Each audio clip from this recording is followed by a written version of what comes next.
Discussions are a built-in feature of Canvas that allow instructors and students to contribute in discussions that are either graded or not graded, and they could be by group or by entire class. They can also be organized and focused in like threaded discussions. So let's play around with it. So what I did is I went to the discussions tab on the left. It's currently hidden to students. But what I can do is I can create a new discussion. And then these are your discussion settings. You'll have a title, a place to put a prompt, and then a couple of choices. And if you choose to make it graded, the number of choices expands a little bit. So let's start with an ungraded discussion. Maybe this will be a general forum. Maybe it's, ask questions about graduate school here. Maybe it's, ask questions about the textbook here. Now the default is for all sections, but you can identify certain sections that this will be visible to, certain people it will be visible to. You can add an attachment, but I also encourage you to use the rich content editor here to add links and documents and images, videos, anything you want. And then here are your options. So threaded replies, I prefer threaded replies. It makes it so that you can have infinite levels of nesting. Focused discussions are like short-lived interactions. So I tend to just go with threaded replies.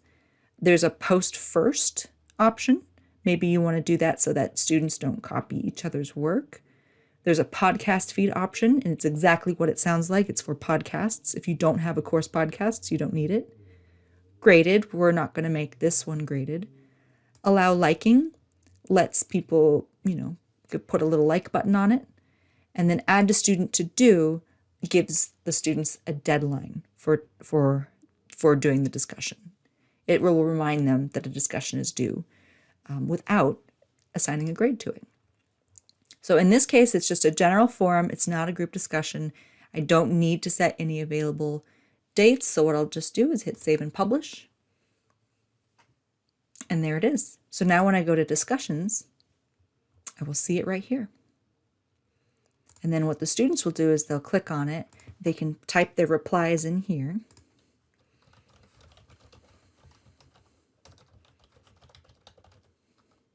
All right, this is a terrible example, but we're going to use our imaginations.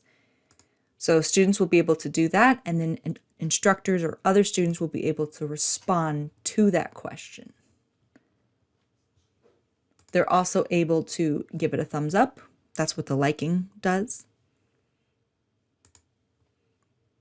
Let's go ahead and create one more discussion that's graded. So again, I'm just going to go to discussions plus discussion.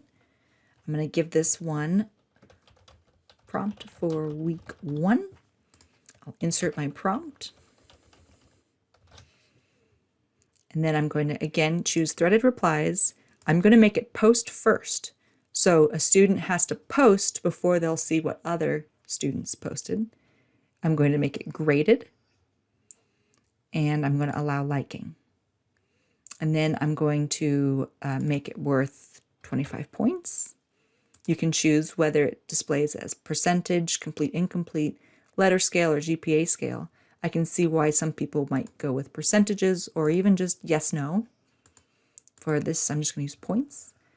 Here you can choose an assignment group. I'm just going to leave it as assignments. You can choose to make it a peer review. I'm not going to. And you can choose to assign it to certain sections or individuals or everyone, and you'll give it a due date. Let's give them 1 week. And I'm going to leave this availability window blank, but you can certainly limit when they're able to access it and when it goes away.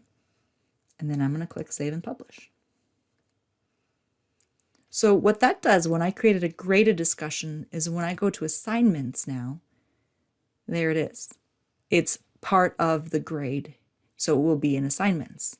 Assignments is for, assignments, quizzes, and discussions. And then if I wanted to deploy it in modules, I could do that, right? So here's my Unit 1 module. I could change this drop-down menu from assignments to discussions and pick it and then add it. Similarly, if I were using a page, let's just go into a page real quick. So if I were to go to week 1 and I were to click edit to edit this page, then I can link to that discussion I just created by selecting some pre-made text here and then going to this link and choosing course links and then finding it under the discussions area here.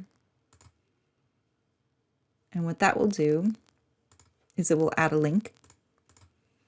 And if I didn't already have that text, I could just put my cursor here, click on it, and it would add the name of the assignment here, right? So I did the same thing 2 different ways.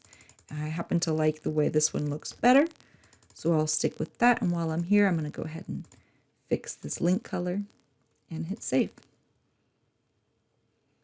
Now, one more thing about discussions is, let's say you wanted to grade the discussion. You could do that using SpeedGrader.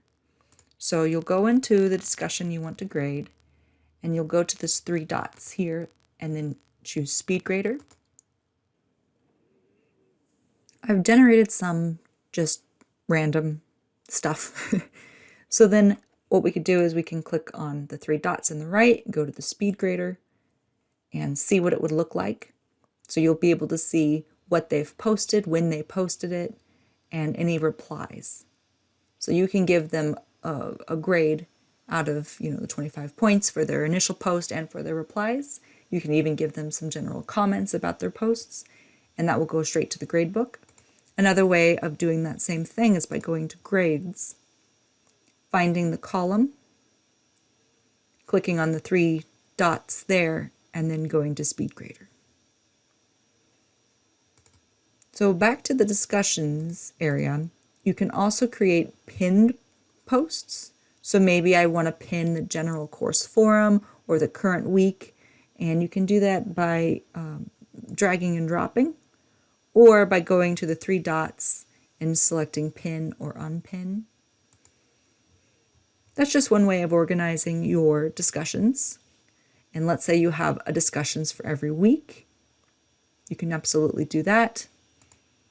And you can also make this page visible to your students. If this is a discussion-rich course, I might recommend that. And just a refresher on how to do that, go to Settings, Navigation, and then dragging discussions up to the top, wherever you want it, and then remembering to hit Save. This is a deep dive on discussions, but you can attach a rubric to a discussion. So here's the prompt that I made for week 1.